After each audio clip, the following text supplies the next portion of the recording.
Homework मार्च 12 का भी answer देख लो, यही आया, ठीक है। और कौन सा होमवर्क था, ये भी था, ये 2 होमवर्क थे, इनके आंसर्स वेरीफाई कर लो। सारे आ गए, हो गई प्रैक्टिस अच्छे से सबकी, सभी क्वेश्चंस की प्रैक्टिस हो गई, चलो बहुत बढ़िया। तो सिंपल पेंडुलम में ऐसा कोई क्वेश्चन नहीं है जो बहुत ही डिफिकल्ट आपको एग्जाम में पूछा जाए।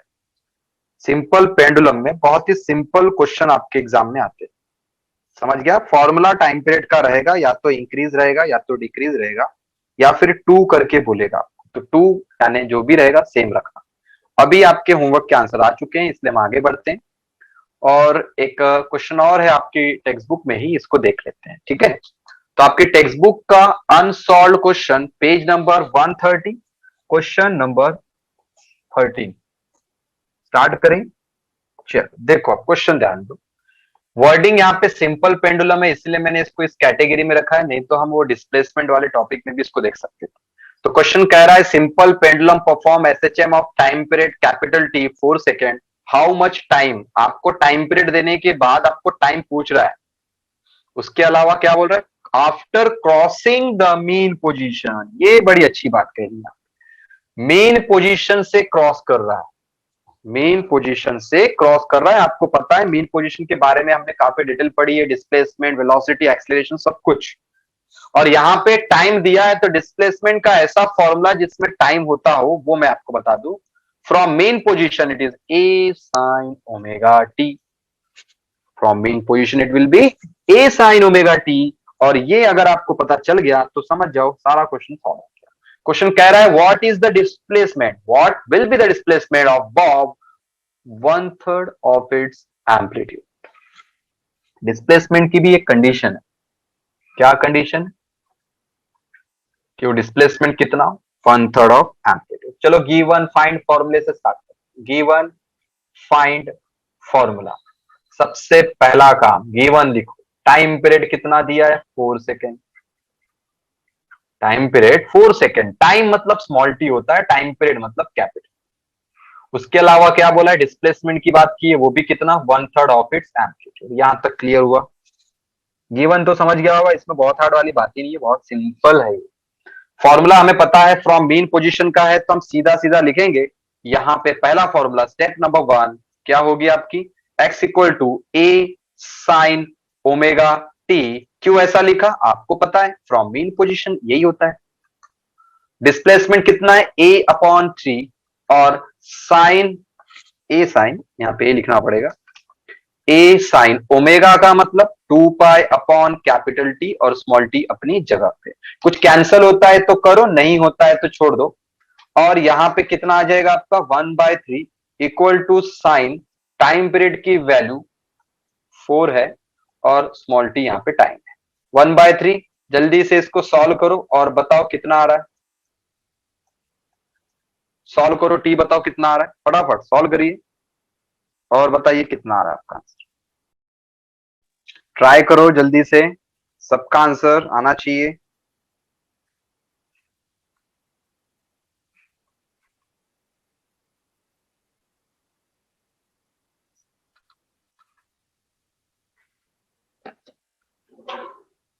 आया,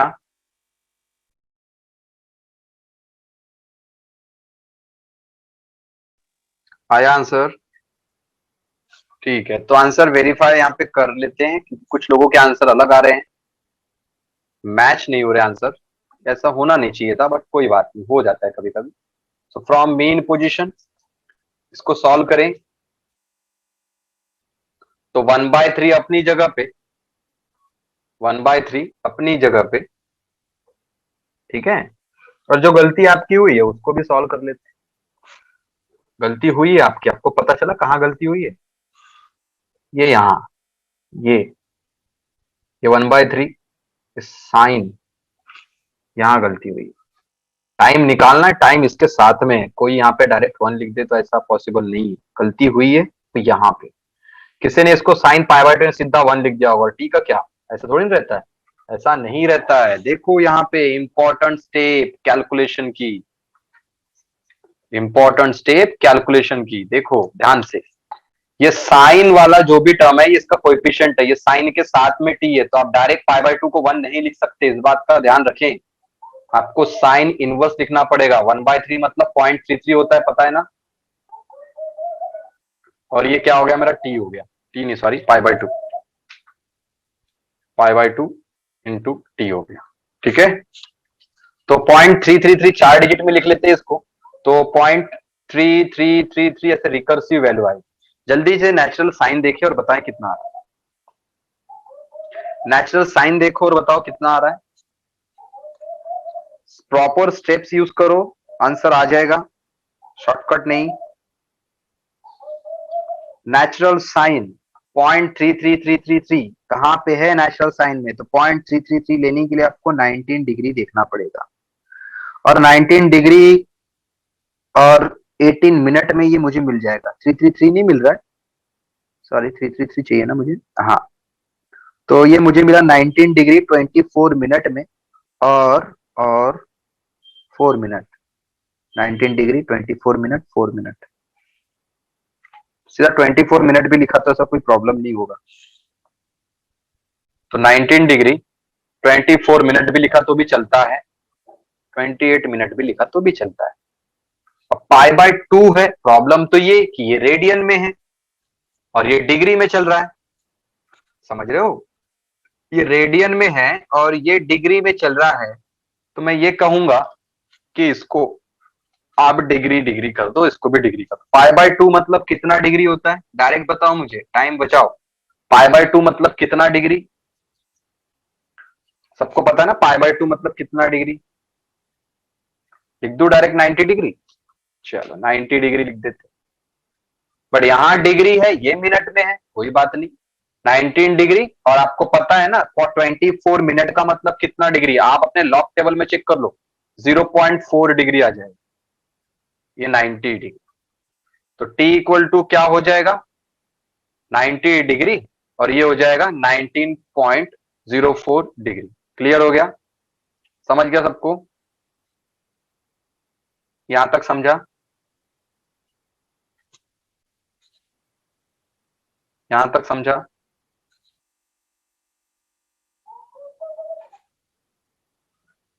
आगे सॉल्व कर लो इसको लॉग से, या फिर डायरेक्ट 90 से डिवाइड कर लो। हाँ 90.4 होगा, सॉरी 90.4। ठीक है, अब इसको लॉग से ही सॉल्व कर लो, क्योंकि आपके एग्जाम में तो एक्यूरेसी मैटर करती है। थोड़ा रफ कर लेते हैं यहाँ पे हम लोग, और लॉग से सॉल्व करते हैं। 19.4 और ये 90 कितना आएगा, इसका 1 इसका 1। अब 90 का लॉग देखो, 19 का 4 में लॉग देखो, आंसर आ जाए। तो 19 का 4 में देखा तो 2878 आया, और 90 का 0 में देखा तो 9542 आया। और ये डिनोमिनेटर है, सब्ट्रैक्ट कर दो, 826743 853 293 और 0 -1, तो ये आ गया आपका ऐसा। इसका एंटी ले लो, एंटी लॉग 10 का पावर -1 0.33 का 3 में, 0.33 का 3 में, देखो बताओ कितना आ रहा है 0.33 का 3 में और मीन डिफरेंस 6 में, एंटी लॉग देख के। तो 0.33 का 3 में देखा तो 2153 मिला, और मीन डिफरेंस 6 में देखा तो 3 मिला, 2156। देखा सबने बराबर, 0.33 का 3 में 2153, और मेन डिफरेंस 6 में, मेन डिफरेंस 6 में 3, तो 2156। तो ये आंसर आ चुका है 2.156 इंटू 10⁻⁻1, और इसको भी अगर सॉल्व कर लें तो 0.2156 सेकेंड। इसको आप डायरेक्ट भी लिख सकते थे, ये एक्स्ट्रा स्टेप नहीं भी लिखा तो भी चलता है। समझा आंसर कैसे करा हमने सॉल्व। तो जिनका गलत आ रहा है वो करेक्ट करिए इसको। आ गया सबका क्लियर, आगे बढ़े। आपके टेक्स्ट बुक के क्वेश्चन सारे कवर हो रहे हैं, साथ ही साथ पिछले 20 साल में जितने भी क्वेश्चन आपके बोर्ड एग्जाम में आए हैं इस टॉपिक से, वो सारे टॉपिक हम कवर भी कर, तो इतना सफिशिएंट होता है किसी भी एग्जाम्स के लिए, या फिर बोर्ड एग्जाम्स की बात करें तो इतना बहुत हो जाता है, इतना भी कर लिया तो सफिशिएंट है। ठीक है,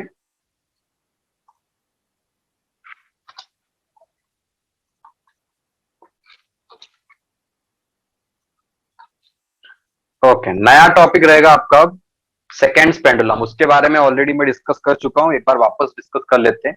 सेकेंड्स पेंडुलम का ही एक और नाम होता है क्लॉक्स पेंडुलम। आपकी क्लॉक का जो पेंडुलम होता है उसका जो टाइम पीरियड की बात होती है, उसका टाइम पीरियड बच्चों हमेशा t इक्वल टू 2 सेकेंड के बराबर होता है। टाइम पीरियड का अगर क्वेश्चन आया आपको एमसीक्यूज में तो आप लिखिए, कभी कभी फ्रीक्वेंसी भी आ जाता है, तो frequency is reciprocal of time period, इस बात का ध्यान रखें। 0.5 हर्ट्ज आ जाएगा। अगर फ्रीक्वेंसी की बात करता है तो 0.5 हर्ट्ज आ जाएगा। एमसीक्यूज आया हुआ है पेपर में, इसलिए डिस्कशन में आ रहा है आप, ठीक है। हाँ, तो टी पता चल गया और लेंथ इसकी क्या होती है 1 मीटर। क्लियर, ये आपका क्या है, बेसिक है, हमको इतना पता होना चाहिए किसी भी सेकेंड पेंडुलम के बारे में। तो सेकेंड पेंडुलम का टाइम पीरियड क्या होता है 2 सेकेंड और उसकी लेंथ होती है 1 मीटर। चलो क्वेश्चन किया जाए। तो क्वेश्चन आपकी टेक्स्ट बुक में है, page number 130, question number 14। Start करते हैं, ध्यान दीजिएगा। A simple pendulum of length, pendulum की लेंथ कैपिटल एल होती है और length of string small L होती है। याद आ रहा है क्या, याद आ रहा है? ओके, फाइंड रिस्टोरिंग फोर्स, आपको पता चल गया होगा रिस्टोरिंग फोर्स यानी एफ होता है। और मास बोला है, बॉब का मास कितना है 50 ग्राम, ये तो सीजीएस में कन्वर्ट कर लेंगे। और क्या कर रहा है, displacement from main position is 3, ये एक्स होता है। तो जो जो डेटा हमें मिल चुका है इसको लिख लिया जाए। लेंथ ऑफ पेंडुलम 100 सेंटीमीटर, सारा सीजीएस में है, सब कुछ सीजीएस में है, तो एमकेएस करने की जरूरत नहीं है। बट याद रखो स्मॉल जी भी एक आता है, उस पर ध्यान देना पड़ता है। तो अभी सबका सब क्या है सीजीएस में, आंसर एमकेएस में है। तो एक काम करते हैं, इसको हम बना देते हैं। तो 100 सेंटीमीटर का मतलब 1 मीटर होता है, ये बात पता होगी सबको। 100 सेंटीमीटर मतलब 1 मीटर के बराबर। मास किस में दिया है आपको सीजीएस में, ग्राम, ग्राम मतलब 10⁻⁻3, ठीक है, केजी में आ गया। डिस्प्लेसमेंट फ्रॉम मीन है तो ऑब्वियस सी बात है एक्स होगा, ठीक है। इसको लिखेंगे हम लोग 3 सेंटीमीटर और सेंटीमीटर की जगह पे 3 इंटू 10⁻⁻2 मीटर आ गया। इतना डन। सेकेंड पेंडुलम बहुत ज्यादा टफ काम नहीं है, सिंपल ही रहता है क्वेश्चन, बस हमको पता होना चाहिए निकालना। अब हमें पता है इस फॉर्मूले में एफ इक्वल टू क्या आ सकता है, एक ही फॉर्मूला आपको पता ही होगा। एफ इक्वल टू क्या होता है के एक्स, एफ इक्वल टू क्या होता है के एक्स इन मैग्नीट्यूड। नहीं तो आप कहेंगे सर माइनस कहां गया, ठीक है, ये मत कहना कि माइनस कहां गया, मैग्नीट्यूड में फॉर्मूला चल रहा है। तो एफ निकालने के लिए पहले के निकालना पड़ेगा। के आपको पता है क्या होता है, एम ओमेगा स्क्वायर। के क्या होता है, M omega square into X. M है क्या यहाँ पे, हाँ सर। ओमेगा है क्या, नहीं है, टाइम पीरियड चाहिए यहाँ पे, टाइम पीरियड चाहिए। तो है क्या टाइम पीरियड, नहीं है, क्या और कुछ कर सकते हो, कुछ चांसेस है यहाँ पे कुछ चीजों के निकालने के। तो आप कहेंगे सर टाइम पीरियड की जरूरत किसको है, सेकेंड्स पेंडुलम है, सेकेंड्स पेंडुलम है। और पहली बार आप कहेंगे सर सेकेंड नहीं है, सिंपल है, टेक्स्ट बुक में ना प्रिंटिंग मिस्टेक है, लिखो अपनी टेक्स्ट बुक में सेकेंड्स पेंडुलम। फिर आप कहेंगे हाँ अब बराबर है, 2 सेकेंड दिया है। समझा सबको? पहली बात तो टेक्स्ट बुक में प्रिंटिंग मिस्टेक है, आपको पता होना चाहिए कि सिंपल की जगह पे सेकेंड लगाना है। टेक्स्ट बुक में करेक्शन करो, टेक्स्ट बुक में बहुत सारी मिस्टेक है, उसमें से ये मिस्टेक एक और कि टाइपिंग मिस्टेक, सिंपल रख दिया, सेकेंड होना चाहिए था। तो अब आप कहेंगे हाँ अब हमें पता चल गया कि ये टाइम पीरियड आ चुका है, यहाँ पे एम आएगा और यहाँ पे क्या आएगा 4 पाई स्क्वायर अपॉन टी का स्क्वायर और ये आ जाएगा एक्स। अब बाकी सिंपल है, इतना सिंपल तो कोई भी कर सकता है, आप भी कर सकते हो। तो आप करके बताओ कितना आ रहा है।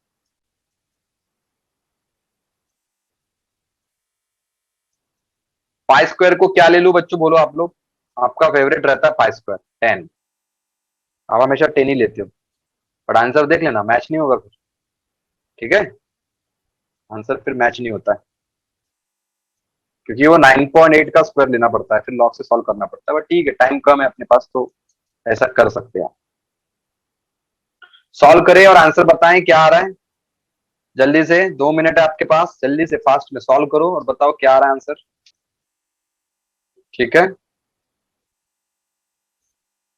हो गया वेरीफाई, सबको पता चला ना। 1.48 मतलब 1.5 क्यों हुआ ऐसा, क्योंकि आपने पाई स्क्वायर इक्वल टू 10 लिया, ये पता होना चाहिए। अगर आप 9.8 का होल स्क्वायर लेते तो आंसर आपका 1.48 आता, जो कि आपकी टेक्स्ट बुक में मैच हो जाता।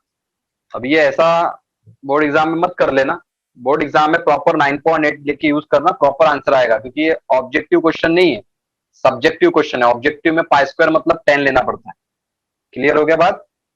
ठीक है, चलिए आगे अभी। ओके, तो यहां तक अगर क्लियर हो गया होगा तो आगे बढ़ जाएंगे हम लोग। क्लियर रिप्लाई किया करो। अरे नोट करने का रहेगा आपका, नोट करो इसको जल्दी से। नोट कर लो सभी लोग, नोट हो गया तो नोटेट करके रिप्लाई कर देना।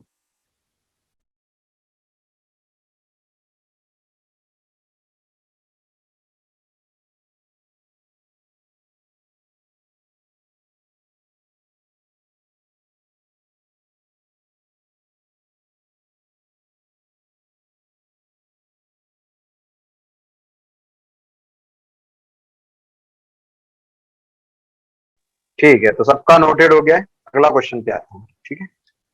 नेक्स्ट क्वेश्चन आपकी टेक्स्ट बुक में ही है, देख लीजिएगा।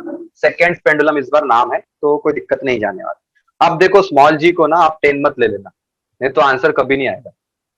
स्मॉल जी को आप क्या लेंगे अभी, 9.80 लेके चलना, तभी आंसर आएगा, ठीक है।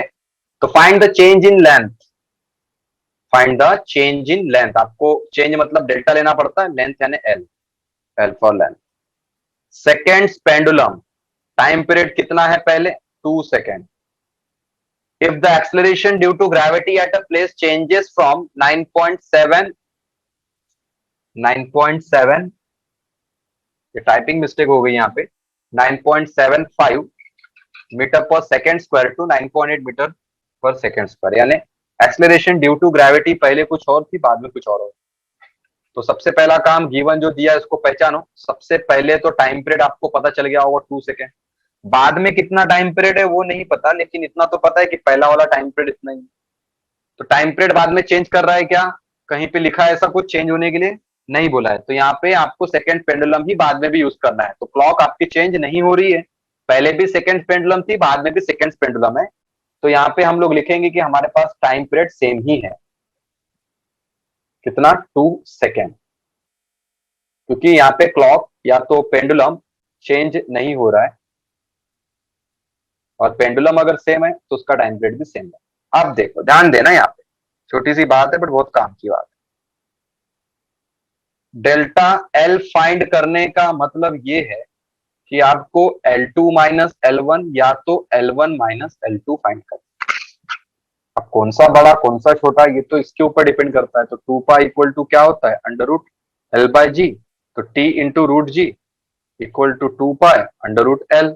तो अगर टी कांस्टेंट है, 2 पाई तो कांस्टेंट ही होता है, यानी मैं बोल सकता हूँ g is directly proportional to l, squaring both side के बाद। यानी जी और एल आपस में क्या होते हैं, डायरेक्टली प्रोपोर्शनल होते हैं।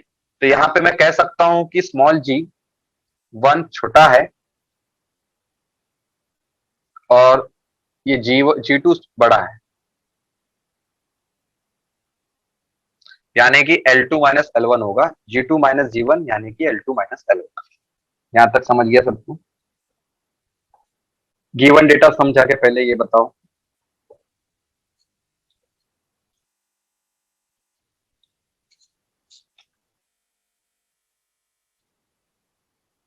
ठीक है, चलिए तो L2 माइनस L1 करना, ये बात सबको समझ गई होगी। अब हमें फॉर्मूला लगा देना है सेकेंड पेंडुलम का, जो टाइम पीरियड का फॉर्मूला होता है। टाइम पीरियड सबको पता है 2 pi equal to under root L by g होता है। अब यहाँ पे 2 है तो 2 लगा दो, एक और लिख लो, 2 pi under root l by g. पहला वाला 1, दूसरा वाला 2, पहला वाला 1, दूसरा वाला 2। ठीक है, और हमें पता है कि T1 इक्वल टू T2 है, क्योंकि सेम पेंडुलम आप यूज कर रहे हो। बात समझ में आ गई सबको? T1 इक्वल टू T2 क्यों है, क्योंकि आप सेम पेंडुलम यूज कर रहे हो। पेंडुलम आपने चेंज नहीं किया, इसलिए टाइम पीरियड इनका सेम रहेगा। तो यहाँ पे क्या होगा, जो कांस्टेंट टर्म है वो कट जाएगा और जो डिफरेंट है वो यूज करना पड़ेगा। तो यहाँ पे हमने लिखा, स्क्वायरिंग भी कर लो आप, 2 पाई तो कट जाता है, ये सब पता ही है सबको। स्क्वायरिंग करने के बाद आपको पता है ना क्या आएगा, L1 upon G1 equal to L2 upon G2। जो वैल्यू दी है उसको यूज करो, L1 upon L2 equal to G1 upon G2। Values put करें और आंसर बताएं क्या आता है। पहले मुझे रेशियो बताओ, बाद में डिफरेंस लेंगे। जल्दी से रेशियो बताओ कितना आ रहा है, मतलब वैल्यू पुट करो और बताओ कितना आ रहा है। इनको डिवाइड करके बताओ, डिवाइड करो और बताओ कितना आ रहा है जल्दी से।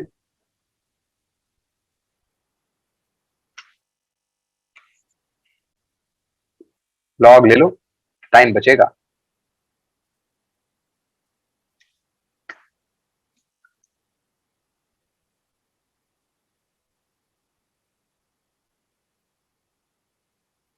ठीक है, 0.99 आ रहा है। अच्छा ठीक है, 4 डिजिट में।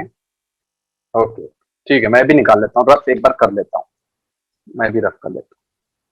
मुझे बताओ 9.75 का लॉग बताओ।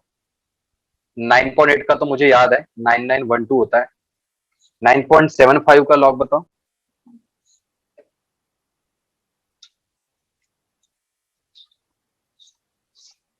97 का 5 में, 97 का 5 में 9890। ओके, 97 का 5 में 9890। ठीक है, सब्ट्रैक्ट कर देते हैं, 8 आएगा। 9912 8 आएगा, पहले 8 बचा तब 7 9 और वो किया -1 और एक बार वापस 8, तो 18 9 8 18 9, ठीक है, 9978 है। इसका एंटीलॉग देख के बताओ कितना आ रहा है एंटीलॉग।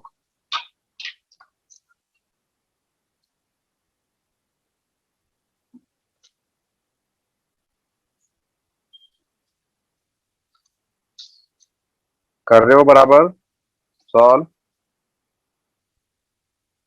लॉग से करो। स्टेट बोर्ड की क्वेश्चंस को लॉग से ही करना है, कैलकुलेटर नहीं।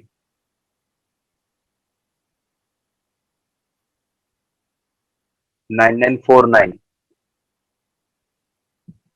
मेरा तो 9949 जैसा कुछ आया है, एक डिजिट के बाद पॉइंट, तो 0.9949। ठीक है, सो L1/L2 अपना आया 0.9949। बच्चों इतना अगर आपको आ गया होगा तो आगे भी आ जाएगा। इतना आया क्या पहले ये बताओ, सबका L1/L2 आया क्या, आया क्या इतना? ठीक है, तो आपको निकालना है चेंज। चेंज क्या होगा, L2 माइनस L1, बड़े में से छोटा माइनस करना पड़ेगा। L2 माइनस क्या करना पड़ेगा, L1 माइनस करना पड़ेगा। तो यहां पे L2 की वैल्यू कितनी है, पहले तो L2 निकाल लेते हैं। L2 ही तो नहीं है मेरे पास, तो L2 निकाल लो पहले। So therefore L2 equal to point, L2 equal to 1/1, L2 equal to L1/, 0.9949।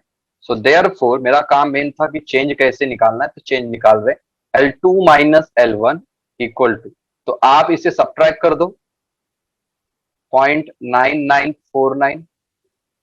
जो भी सिंपल तरीका होता है कैलकुलेशन का वो करके देखिए।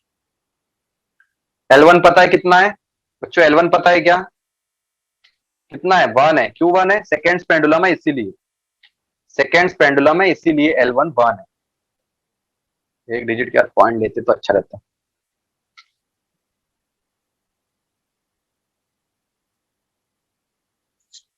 इसका रेसिप्रोकल देख लो और बताओ क्या आ रहा है।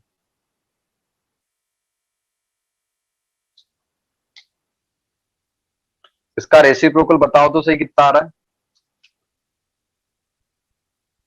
यहां तक तो कोई दिक्कत नहीं आ रही ना, क्या किया मैंने, कैसे किया है, समझ गया ना। 10 का पावर -1 ऊपर गया तो 1। ओके, तो रेसिप्रोकल बताओ 9.9 का 4 में, मेन डिफरेंस 9 में कितना।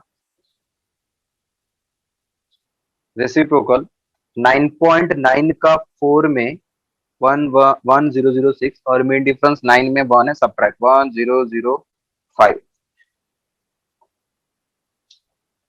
यह आ गया 0.1005 इंटू 10 -1, तो ये मेरा आ जाएगा कितना, 1.005 माइनस 1।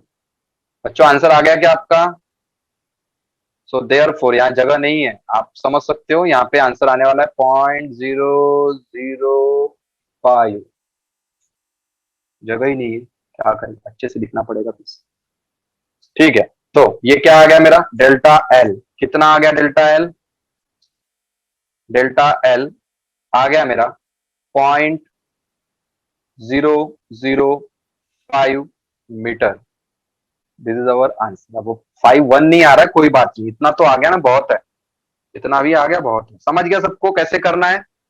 तो मैंने किया सॉल्व स्टेप बाय स्टेप और प्रॉपर रूल को फॉलो करके, मैंने लॉग टेबल का यूज करके।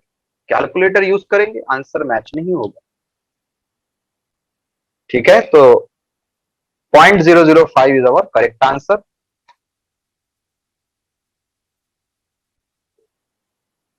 आगे बढ़े, हो गया सबका? नोट करके भी नोट कर लिया?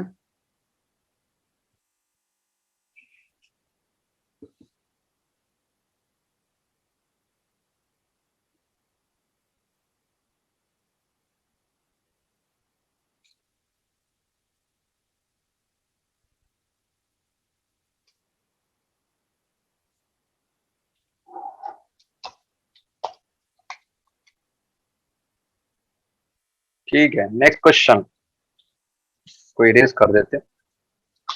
नेक्स्ट क्वेश्चन आपका होमवर्क है, कर पाएंगे होमवर्क? मार्च 2000 में आया हुआ है।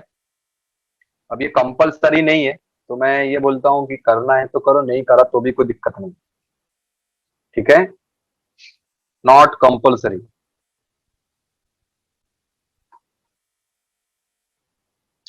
ओके, तो होमवर्क है, एक्स्ट्रा में रह दी क्या, पर करना है तो कर सकते हैं। ठीक है, नेक्स्ट क्वेश्चन जुलाई 17 में आया हुआ क्वेश्चन। अब यहाँ पे देख सकते हो आंसर बहुत ही ज्यादा आसपास आता है, मतलब बहुत ज्यादा वेरी करता नहीं है, बहुत ही आसपास आता है। सेकेंड्स में बात हो रही है तो वेरी कर जाएगा। अभी क्वेश्चन कह रहा है clock regulated by seconds pendulum keeps correct time during summer. आपको समर विंटर याद आ रहा है क्या? समर में क्लॉक क्या होती है, स्लो होती है कि फास्ट होती है, बोलो? समर में लेंथ बढ़ती है तो टाइम पीरियड बढ़ता है। समर, हाँ एक सेकेंड, ओके स्क्रीनशॉट ले लिया साक्षी?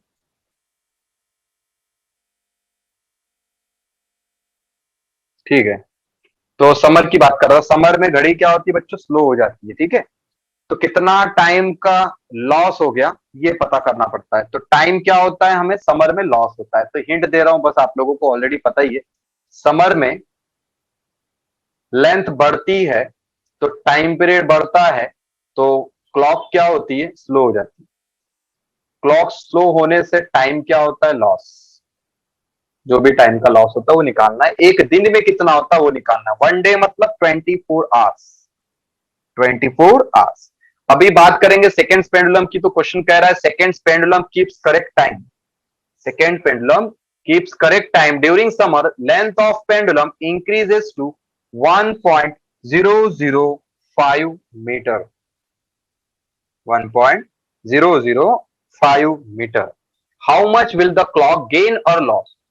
तो गेन नहीं करता, ठीक है, ये तो पता है ना, गेन नहीं करता। तो गिवन डेटा देख सकते हो आप, बोर्ड एग्जाम में आया हुआ है, स्मॉल जी की वैल्यू तक दे के रखी है, पाई की वैल्यू भी आपको वही यूज करनी है, कोई अप्रोक्सीमेशन नहीं चलेगा। इस बात का ध्यान रखना, नहीं तो गलती हो गई तो प्रॉब्लम हो जाएगी। तो पहले क्या था, टाइम पीरियड बच्चों 2 सेकेंड था, क्योंकि सेकेंड पेंडुलम है। अब आपकी लेंथ बढ़ गई समर में तो टाइम पीरियड बदल गया। तो लेंथ कितनी हो गई हमारी, ये सेकेंड वाली लेंथ बोल रहा हूं। पहले तो 1 मीटर थी, पहले कितनी थी, 1 मीटर थी। ये सब सेकेंड पेंडुलम का डेटा है जो हमें याद होना चाहिए किसी भी क्वेश्चन में। नेक्स्ट, बाद में लेंथ कितनी हो गई, इंक्रीजेस बाय है कि टू है? अब देखो टू है तो एज इट इज लिखना पड़ता है, और बाय रहता तो ऐसा लिखता मैं।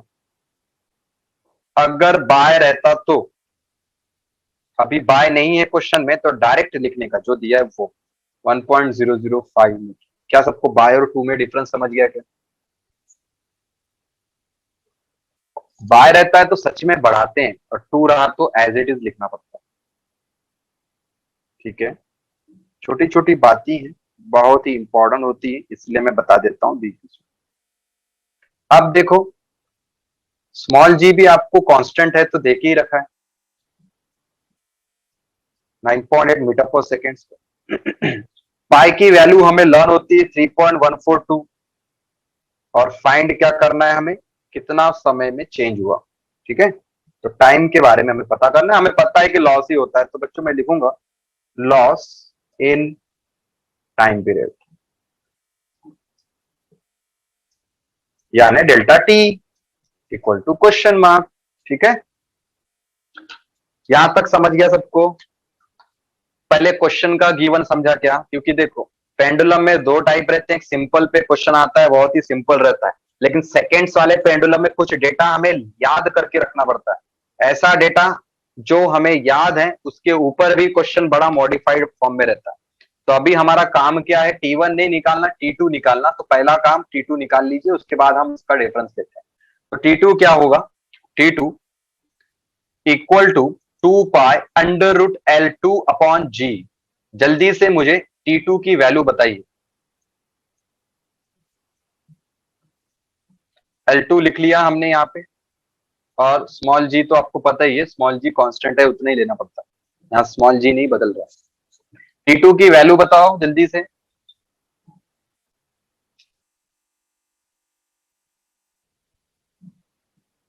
ये लॉग वगैरह आप ही को लेना है, मैं लेऊंगा तो मतलब टाइम जाएगा। आप मुझे फाइनल आंसर बताओ T2 का, आप पे भरोसा करके मैं लिख रहा हूँ, 2 मिनट के अंदर कैलकुलेशन करके बताओ।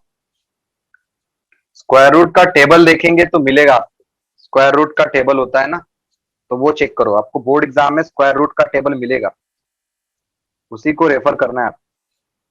तो स्क्वायर रूट 1.0 का जीरो में मेन डिफरेंस 5 में 2 है। ठीक है, ऐड कर दो। 1.0 का जीरो में मेन डिफरेंस 5/2 है, ऐड कर दो, 1.002 है, ये स्क्वायर रूट है। उसके अलावा 9.8 का भी स्क्वायर रूट देखो, 9.8 का स्क्वायर रूट 3131, 3.131, और रूट 10 का 3162, ऐसा होता है। अब इसको मैं रफ कर देता हूं, यहां पे जगह है थोड़ी सी, रफ कर देते। Rough, log of 6.284 log of 1.002, solve करो, या फिर सीधा इसका रेसिप्रोकल लेके एक साथ सबका लॉग कर लो, जो भी आपको करना है वो कर सकते हो। अभी मैं इसका लॉग निकाल लेता हूं, आप लोग मुझे बता दो अगर आ गया होगा आपका तो। ये आपका आ गया न्यूमरेटर, और अपन निकालेंगे अभी डिनोमिनेटर, 3.131, 0 पॉइंट समथिंग। तो 62 का 8 में, मेन डिफरेंस 4 में,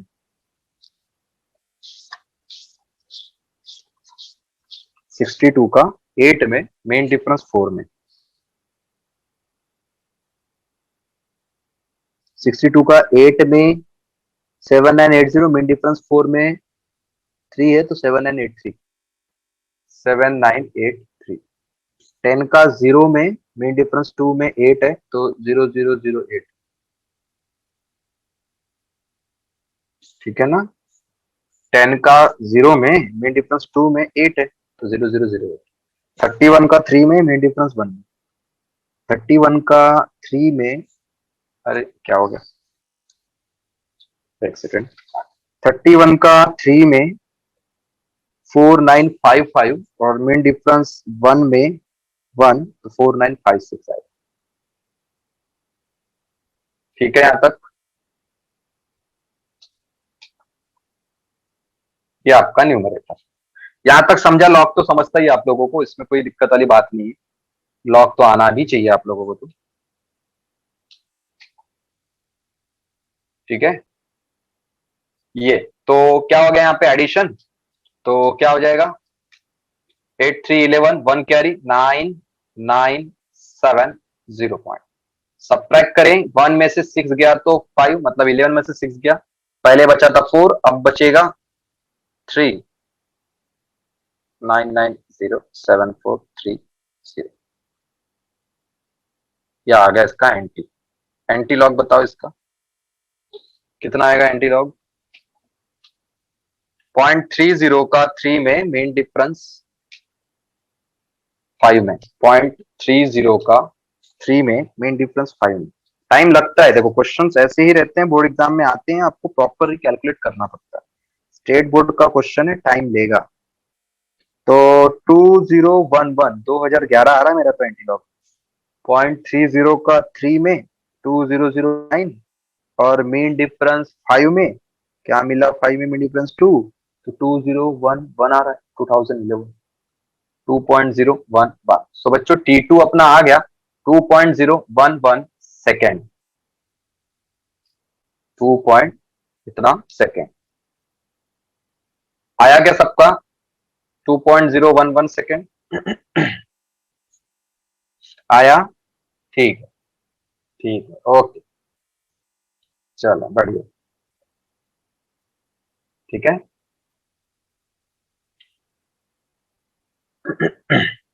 तो हमें क्वेश्चन क्या कह रहा है, लॉस इन टाइम पीरियड।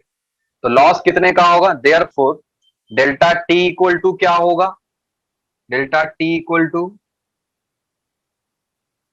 बड़ा कौन सा है, ये बड़ा है कि T2 बड़ा है, तो आप कहेंगे T2 minus T1 for 1 day.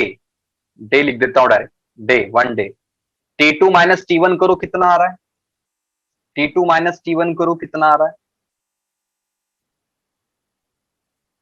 0.011 आ रहा है। और क्या मैं डे का मतलब 24 आवर लिख सकता हूं, डे का ही मतलब 24 आवर्स लिख सकता हूं क्या? और 24 आवर्स का ही मतलब होता है सेकंड में, मुझे पता है इसलिए मैं डायरेक्ट लिख रहा हूं 86400 सेकंड।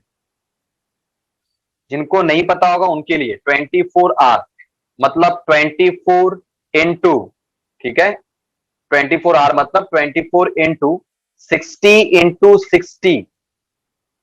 24 आवर मतलब 60 मिनट होता है। ये सब चीजें डिटेल आपको 11 में पता चलती है। तो मैंने क्या किया, आर की जगह पे 60 मिनट रख दिया और बाकी को आपको पता ही है 24 मिनट का मतलब क्या होता है, 60 सेकेंड होता है। इन सबको मल्टीप्लाई कर लो, 86400 सेकेंड आ जाएगा। समझ गया ना, ये सब चीजें बेसिक है, इनको आपको याद करके रखना चाहिए। तो मैंने डायरेक्ट 24 आवर का मतलब सेकेंड में लिखा है 86400 सेकेंड। अब आपको इसको मल्टीप्लाई करना है, जल्दी से कर लो और फाइनल आंसर बता दो। 11 से मल्टीप्लाई करना बहुत इजी होता है, इसकी ट्रिक होती है 11 से मल्टीप्लाई करने की, आप लोगों को पता होगी, तो आप जल्दी से करके बताओ कितना आ रहा है। ठीक है, डन, ठीक है। तो इतना आ गया और इसी को 2 से डिवाइड कर दो। तो 2 से डिवाइड करना पड़ता है, ये डायरेक्ट फॉर्मूला है, इसको आपने थर्मल प्रॉपर्टीज ऑफ मैटर में पढ़ा होगा। पढ़ा है क्या थर्मल प्रॉपर्टीज ऑफ मैटर में? Delta T by T equal to 1/2। वो कैसे आता है, स्क्वायर रूट रहता है, 1/2 पावर सामने आता है। उसका फॉर्मूला भी हम डिराइव नहीं करेंगे, बट इतना ही है हमको पता है। क्या आ जाएगा यहाँ पे 950.4, ऐसे ही आ रहा है क्या, ऐसे ही आ रहा है? अच्छा, ठीक है, और 2 से डिवाइड कर दो इसको। 950.4 डिवाइड बाई 2 कितना आ रहा है, 475.2 सेकेंड। तो ये आंसर ऑलमोस्ट काफी पास में है, एग्जैक्ट नहीं है क्योंकि ये सेकेंड की बात है, कहीं ना कहीं हो सकता है ये वैल्यू जो है यहाँ पे 3.14 लिया होगा तब ये आंसर आया होगा। तो ये हमारा रिक्वायर्ड आंसर, ठीक है। और ये जो फॉर्मूला इसको आप याद रखेंगे, डेल्टा टी बाय 2 होता है, डिवाइड बाय 2 करना पड़ता है। आपने बायनोमियल एक्सपांशन से वो फॉर्मूला भी प्रूफ किया होगा, है ना? प्रूफ किया है, कभी ना कभी किया होगा आपने फॉर्मूला प्रूफ। अब इसका प्रूफ हमें काम का नहीं है इसलिए हम अभी देख नहीं रहे इसका डेरिवेशन, बट इतना याद रखें कि 2 से डिवाइड करना पड़ता है, 2 से डिवाइड करना पड़ता है। डन। और जिनको इसका प्रूफ चाहिए वो लोग क्या करेंगे, थर्मल प्रॉपर्टीज ऑफ मैटर में, ठीक है, थर्मल प्रॉपर्टीज ऑफ मैटर में थर्मल एक्सपांशन वाला टॉपिक रेफर करेंगे, जहां पे आपको लीनियर एक्सपांशन देखना है, linear expansion for thin wires. वहां पे आप देखेंगे कि जब लेंथ बढ़ती है तो टेम्परेचर बढ़ता है, वहां पे फिर हम लोग फॉर्मूला यूज करते हैं, इनिशियल लेंथ वाला टाइम पीरियड वाला फॉर्मूला यूज करते हैं, फिर उसको बायनोमियल एक्सपांशन से प्रूफ करके इस तरीके का फॉर्मूला निकालते हैं। अगर आपको लगे कि इसका प्रूफ चाहिए तो आप एक बार रेफर कर लेना, 11 स्टैंडर्ड में आपको मिलेगा थर्मल प्रॉपर्टीज ऑफ मैटर, ठीक है, डायरेक्ट फॉर्मूला हमने यूज किया है। यहां तक हुआ सबका? तो एक फॉर्मूला आपको बस याद रखना है, डायरेक्ट, इसका कोई प्रूफ आपकी टेक्स्ट बुक में नहीं है, डायरेक्ट है, आपकी टेक्स्ट बुक में भी डायरेक्ट है, आपके टेक्स्ट बुक में ही डायरेक्ट, तो आपको याद रखना पड़ेगा बस। चलिए आगे बढ़े, कुछ है क्या और पढ़ने लायक?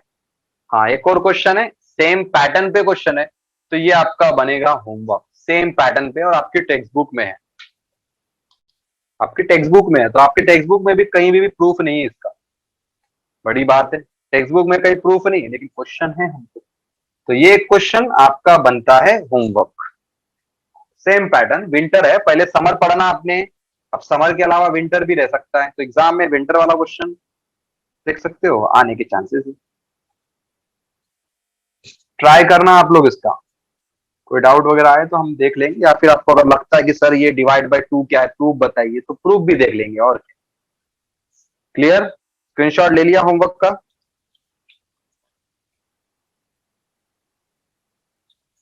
और कुछ है क्या? नहीं, टॉपिक खत्म। तो नेक्स्ट टॉपिक आपका रहेगा एंगुलर एसएचएन और उसका डिफरेंशियल इक्वेशन। तो आज के लिए फिलहाल इतना, बाकी करेंगे नेक्स्ट टाइम। Thank you.